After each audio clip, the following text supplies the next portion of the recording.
a world that somehow managed to start another war. Hey guys, tonight we begin with something that, historically speaking, really should not have happened again so soon. So dim the lights, get comfortable, maybe grab a blanket, maybe a cup of tea, and let your brain slowly wander back to the late 1930s, a time when the world was technically recovering from World War I, but emotionally still acting like a group of neighbors who had just had a massive argument and were now pretending everything was fine. Spoiler alert, everything was not fine. World War II did not begin suddenly. It did not appear out of nowhere like a dramatic movie twist. Instead, it crept in slowly, awkwardly, through political grudges, fragile egos, economic disasters, and a collection of leaders who were, let's say, not particularly known for calm decision-making.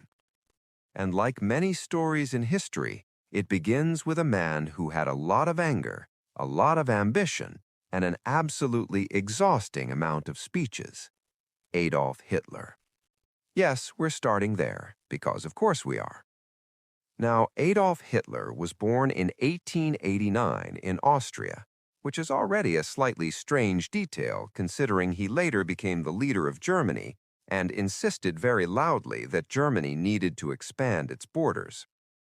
As a young man, Hitler had dreams of becoming an artist, specifically a painter. He applied to the Vienna Academy of Fine Arts.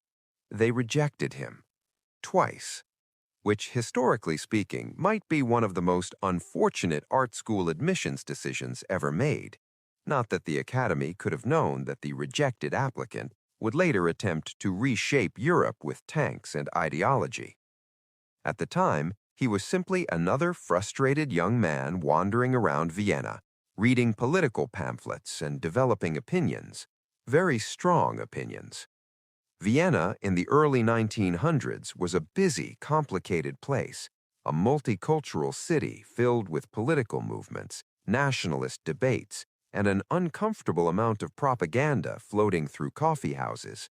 Hitler absorbed these ideas like a sponge that had accidentally fallen into a bucket of very bad politics. He developed extreme nationalist views. He blamed various groups for Germany's problems, and he slowly built a worldview that was rigid, conspiratorial, and, let's say, not particularly flexible. Then came World War I. Hitler